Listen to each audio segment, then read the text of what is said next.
A reading from Philippians. My friends, join in imitating me and observe those who live according to the example you have in us. For many live as enemies of the cross of Christ.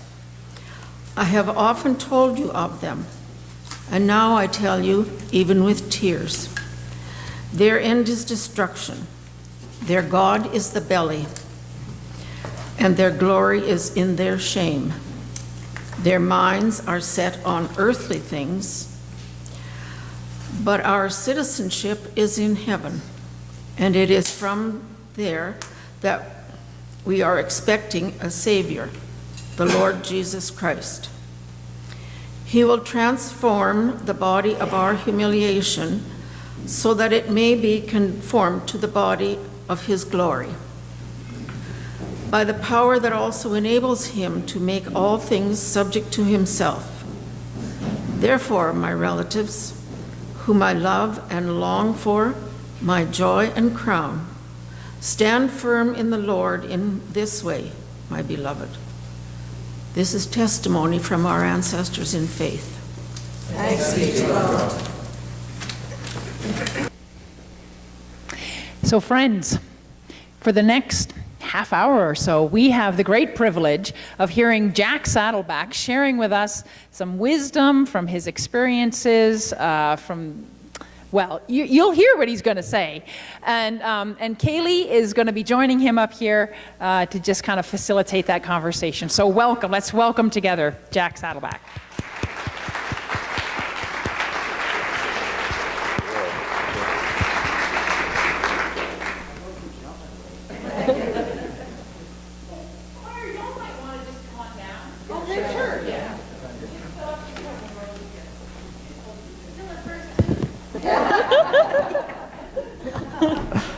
That's an in-joke. Fill the first two.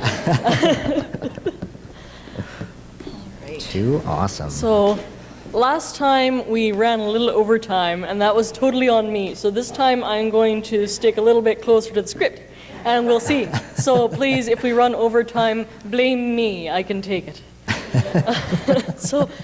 Jack, is there anything that you would like to lead off with as we begin this conversation? For sure. I think it would be important for me to maybe introduce myself, just in case folks don't know who I am and why this fabulous-looking individual is sitting in front of you today. So my name is Jack Saddleback. I'm from the Samson Cree Nation in Musqueam, Alberta. For folks who want to remember Musqueam and how to pronounce it, I'm going to do a little bit of an interactive sort of aspect with you. So we're going to learn the Cree word for bear, which is muskwa. You're going to repeat after me, muskwa. Now say cheese. Cheese. Bear cheese, Muskwa cheese. So, yeah, there you go. Just like bear cheese, Muskwa cheese. I'm also an out and proud Cree, two-spirit, transgender gay man. And I know when I always bring up my identities, a lot of folks are like, wow, Jack, that's a lot of identities. I like to joke I'm not the Pokemon identity master. I'm not trying to catch them all. That just ever so happens to be who I am and what I've come to understand about myself and my experiences. So as we move along here in the conversation, you're going to hear a little bit about why my particular set of identities present challenges in just living my authentic self in today's society. Yeah. All right. Script. So in this community at St. Martin's, we call ourselves affirming, which we take to mean that we aspire to be inclusive and welcoming as a spiritual calling and as practice. What would a truly inclusive and welcoming spiritual community mean to you? So I have been mulling this over since my first answer this morning. And I always bring it back to the discussion that we had just this past Thursday, which was Pi Day.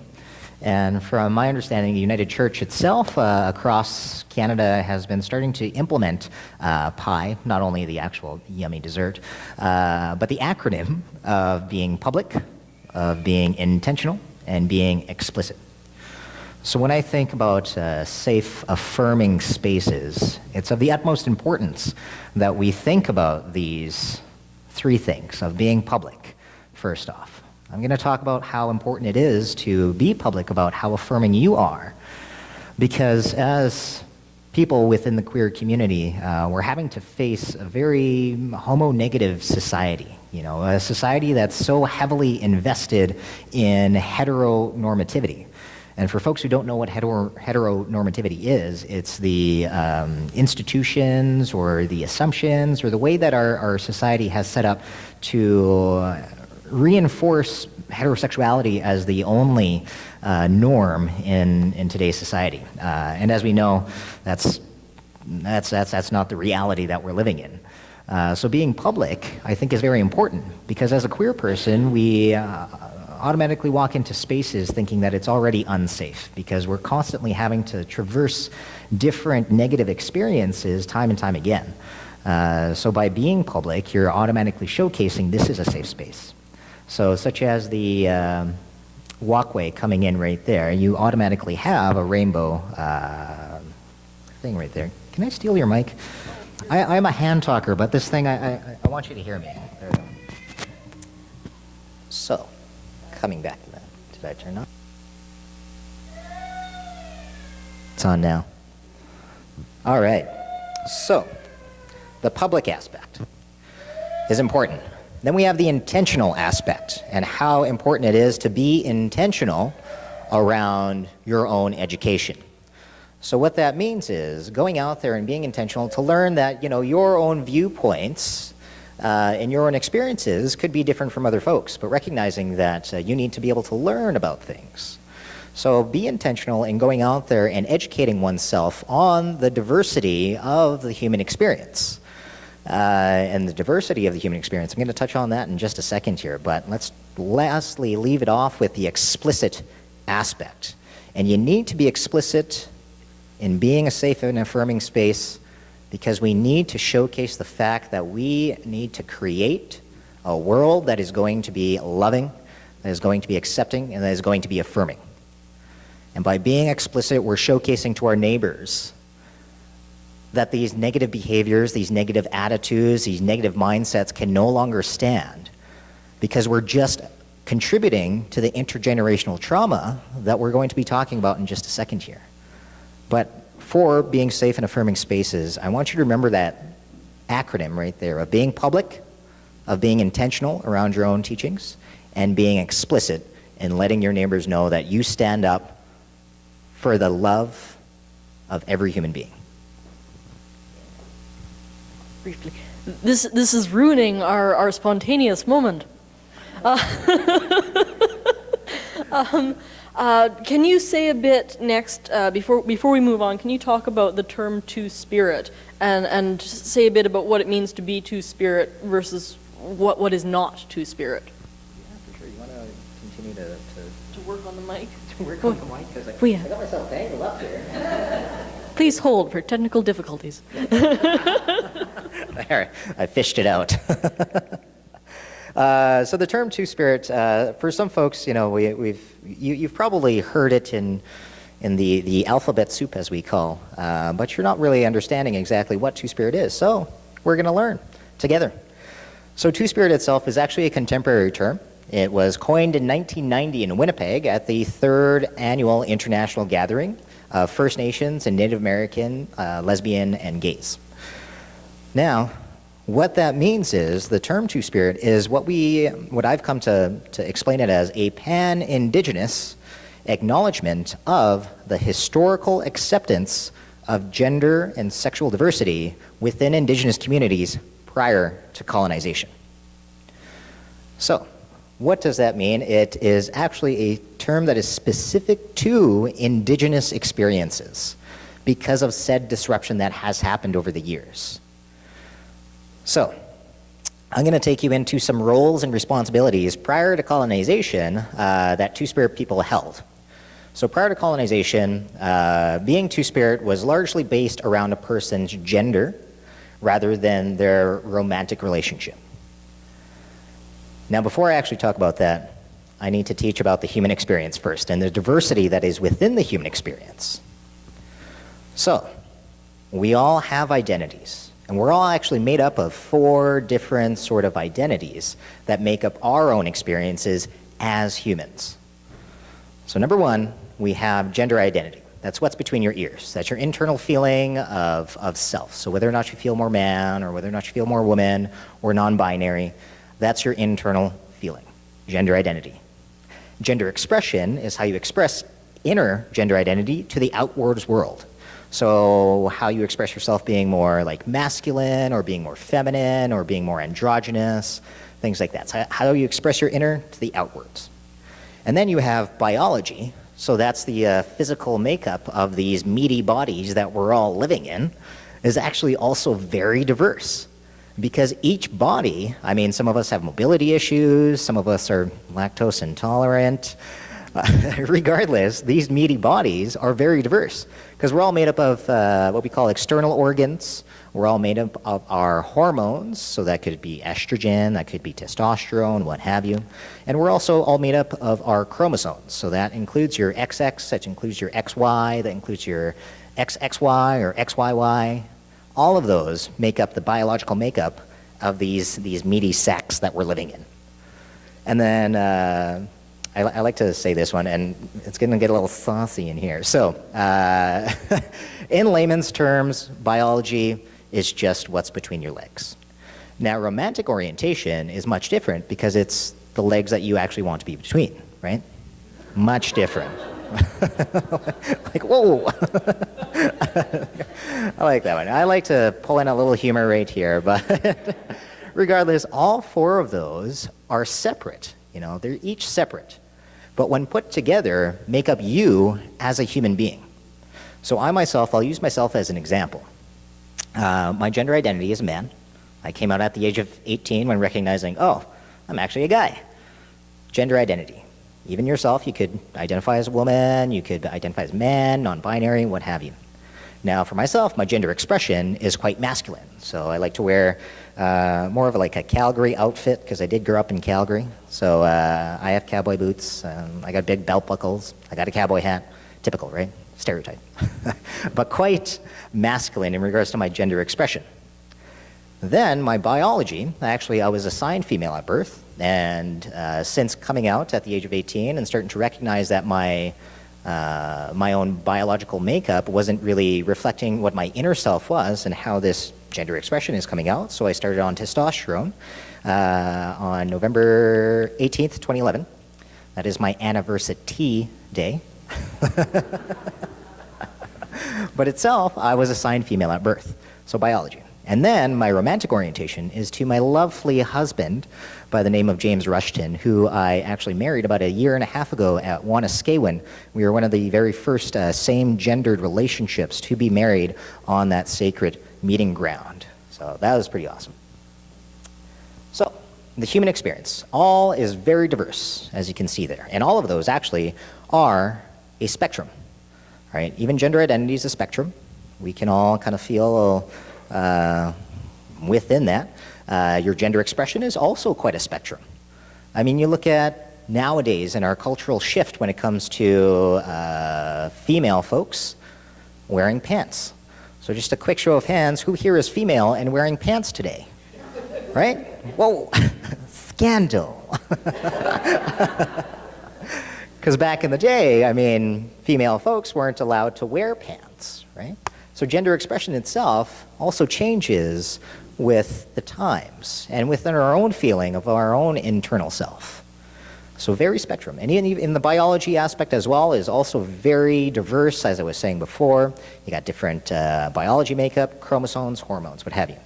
And then even with the romantic orientation is also a spectrum. But if there's one thing I want you to know, regardless about wherever you fall on those spectrums, you're normal. It's just another human experience. You know, we talk about diversity within that. The diversity itself is the human experience. Now, where we get kind of the struggles and the discriminations is our thought of this myth that everyone is cisgender, that everyone has to present on this strict gender binary of being either super mask, like super masculine, or being super feminine. Or the assumption and the myth that everyone is heterosexual, right? Now for Cree folks, prior to colonization, it was just understood that regardless of the baby being born, Two-Spirit folks were just seen as a natural part of life. We were born like any other kid, and we had skills and gifts. We have skills and we have gifts that we lend to the community to better the community and ensure the safety is moving forward. Now, prior to colonization, Two-Spirit folks were known as Two-Spirit due to their gender roles that they took on. Now, I think the interesting thing as well that I'd like to highlight for you is within the Cree culture, we are able to actually pull out this information in our actual language, and we see that affirmation and acceptance is within our language. So it's not a new concept, it's not like a contemporary concept, it's in our language. So what that means is, pulling it out, bam, Cree folks in this area, we have an understanding of 5 different genders. So you've probably heard of Isquail before, which is woman, Isquail. And then you've probably also heard of Napio, which is man, right? There's 3 other genders that are on that spectrum that are within our culture and our language that we've been able to uncover. So we have Isquail, we'll start over here, and then we have Isquigan, which means like trans women, right? Or feminine presenting folks. And then you have Iogwale, which is the middle one, would be non-binary or androgynous or a gender fluid individual who can just kind of like move in all of those gendered aspects. And you have Napigan, which would be like trans man, so like myself. And then you have Napio, which is man. And that's within our actual language. So when you look at that, like how interesting is it to see that we have this acceptance and this language understanding within us already. So prior to colonization, some Two-Spirit folks would take on roles like medicine people because they had this understanding of all different gendered roles and teachings. So they would be medicine people who would be healers. They could also be negotiators because they also had this insight or this ability to look at all aspects of an argument or a situation and try and make a decision that would not only be of the best intentions for their people that they're trying to look after, but also this new group of folks that are coming as well, that they would also want to be protecting them. They would also take on roles like marriage counselors because they had this insight that, oh, yeah, the wife's thinking this and the husband's thinking that. Here's the connection. I got you. Really good marriage counselors. But it's really interesting how all of this does play out in our own language, and we're able to see that it is a part of our culture. Now, the disruption we're going to talk about in a second here, and where that kind of impact has happened, and why it's so important that we're having open conversations like this. Are we working? Yes? No? Maybe? Oh, there we go. Yes? Okay. So thank you again. I just what I pull from this, and it's partly my own training, I know, is the importance of language in talking about and even conceptualizing as well as affirming people as who they are. So you've already alluded to some of the disruptions, some of the current problems that we're facing with that affirmation. So I'm going to segue into that by asking in what ways have the strategies of colonization, including the residential schools, impacted gender and sexual identity in Indigenous communities? Mm-hmm. So I'm going to take you on a little bit of a history tour right now. We're going to go all the way back to where first contact was actually just starting. Now, the first recorded interactions that we've been able to uncover and recognize as interactions between Europeans and not only Indigenous folks, but more specifically Two-Spirit folks, was from the Spaniards. So the Spaniards came over, they got a little lost, came over here, and then they're in South America. Now in this area, there are a number of Indigenous communities, and there's this one Indigenous community that's this very flamboyant sort of group of folks. You know, they were just over there having a gay old time. You know, real fun. Right? Now, the Spaniards, when they were coming through, didn't really understand why these individuals of this community were so widely accepted, you know, why they were even invited to different negotiation meetings or different discussions that were happening.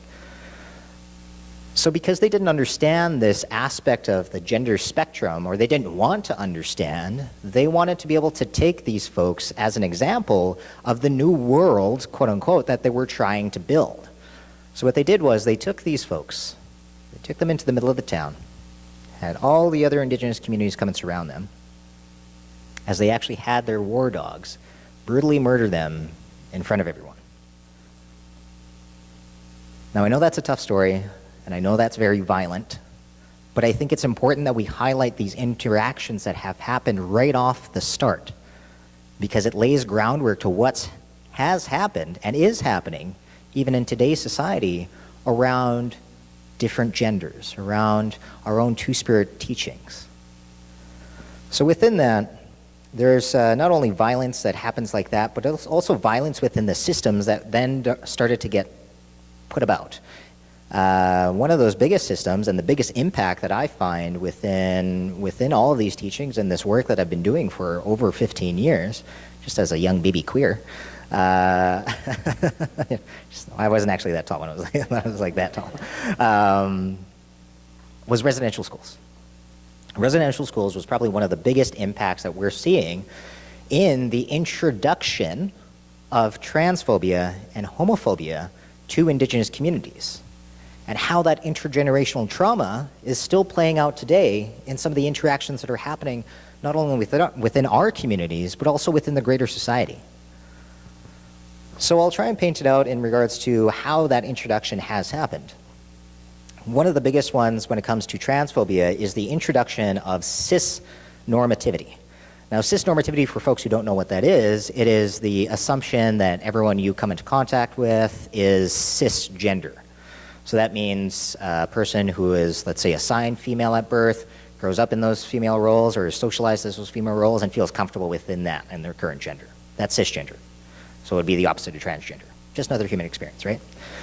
So within residential schools, what they would do is when these young indigenous children were brought in, they would strip them from head to toe and then put them in gendered spaces based on their body, which is counterintuitive to indigenous cultures, where we would allow the child or allow the being to tell us how they identified. So within that, there's the introduction of gendered spaces. So if you were born with X genitalia, you would be put over in this side. If you were born with Y genitalia, you would be put into this side. And they were no longer seen as unique individuals that they were. There was that automatic deletion of 3 of our genders and understanding of that. So we only had Isqueo and Napeo. And then furthermore, there was also the introduction of heteronormativity. So for folks who don't know what heteronormativity is, it's the assumption or the institutions that we have that uphold heterosexuality as the norm of relationships, right? So only straight relationships. So there is that introduction that had taken place. Now, what does that mean for Two-Spirit folks of today and kind of those aspects of colonization that have attributed to some of the challenges that we face? I'll tell you about this one story that I have in regards to an interaction that I had with an older Two-Spirit residential school survivor. I was a part of the National Truth and Reconciliation Commission's event here in 2013, where I was a statement gatherer. So I sat for 4 days from morning to night, listening to survivors' stories. And on the very last day, everything was starting to slow down, and I was like, all right, well, I'm going to pack up and go. And all of a sudden, I hear like this person running to me, literally running. And they come over to me, and it's the person who pairs statement gatherers and survivors together. And they're like, Jack, we have this survivor here who wants to give their statement and their story to another Two-Spirit person, and you're the only Two-Spirit person on staff. Are you able to listen to them? And I said, yes, of course. And And to think within like a 5-minute period, I would have been gone by that point. So it was very serendipitous. I think the Creator works in very strange ways that I had to be there in that moment to listen to this story. So in walks this survivor. He's about like 60 years old or so, 60, 70. Very kind of smaller than me, a little shorter, and is masculine presenting, but also has a little bit effeminate sort of gender expression at the same time. And he starts to share with me his experiences within residential schools, where as he was in there, his own teachers and administrators would constantly tell him, "You're not supposed to act like that. You're not supposed to be effeminate. You're supposed to be manly, right? You're not supposed to have crushes on your fellow boys. You're supposed to have crushes on the girls." So not only is his teachers and administrators telling him that, but those same people are then teaching the younger Indigenous children to also treat him like that, to tell him he shouldn't be acting that way. So he was not only receiving abuse from his school system, he was receiving abuse from his peers. And then he actually survived residential schools, and he was ready to go home. He was ready to go out there and go back into his community. So he went back home and unfortunately faced the exact same abuse.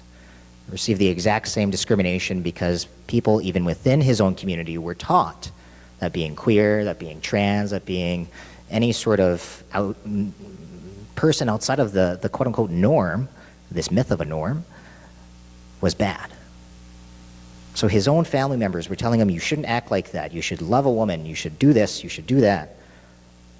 So he decided, you know what, I can't do this anymore, and decides to leave his own home community and go to the queer Mecca, go and find the rainbows, because he wanted to live his authentic self.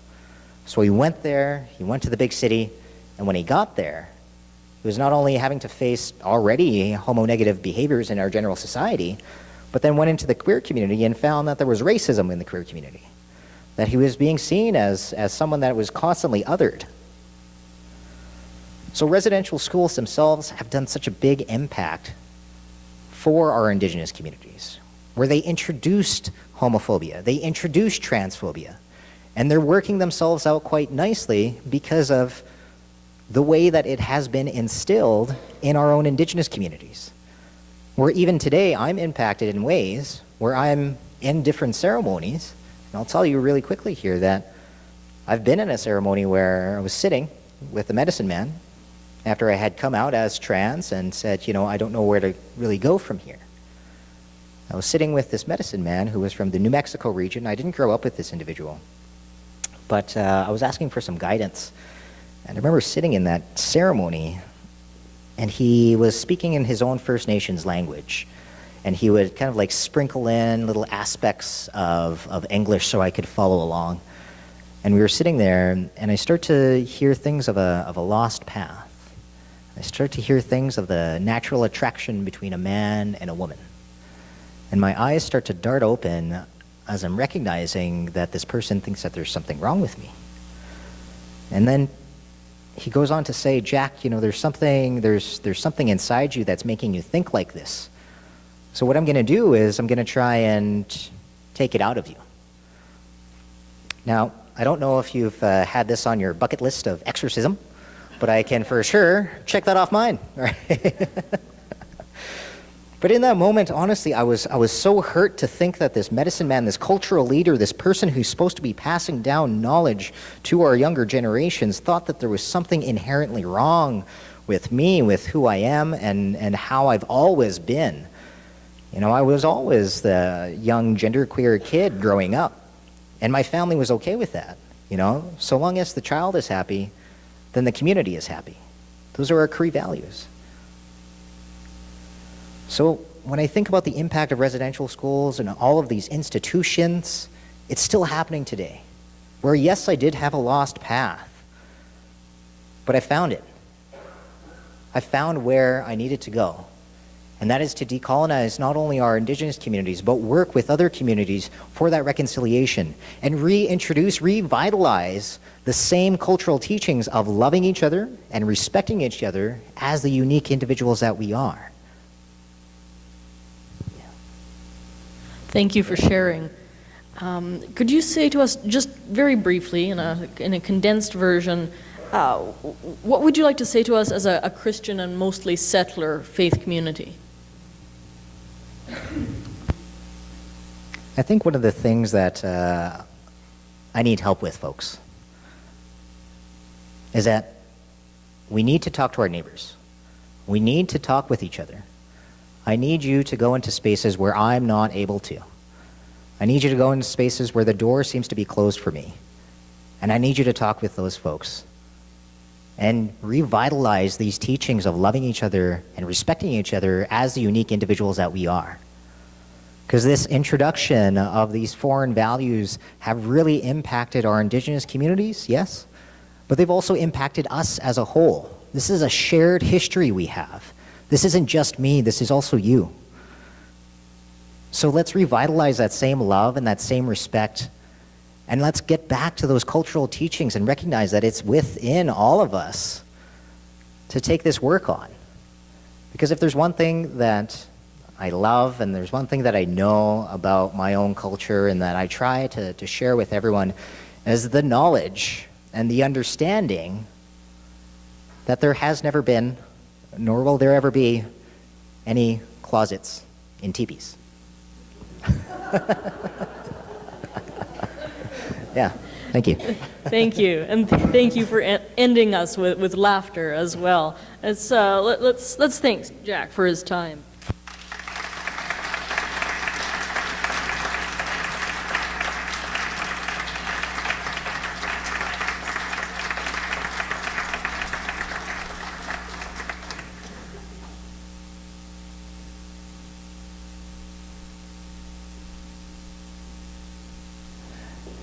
Jack, thank you for your humor, for the teachings that you've offered us, and for the challenge that you've issued.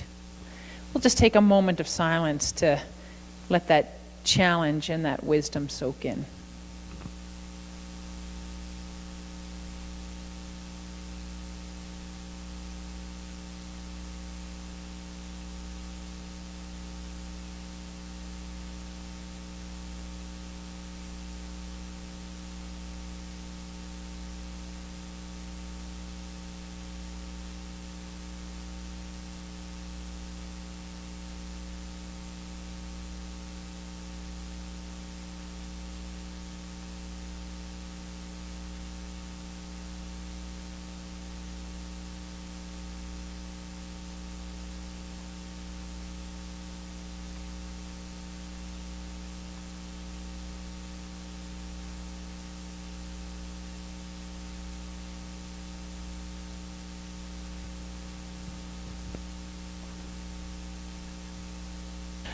Friends, as you go out into the week, go remembering that you, just exactly as you are, with all your beautiful uniqueness, are created in the image of God.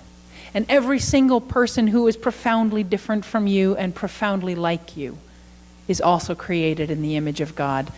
May you celebrate this truth and go knowing that you are blessed by Creator, by the one who walks with us, by the Spirit who connects us and breathes through us life into the world. Amen.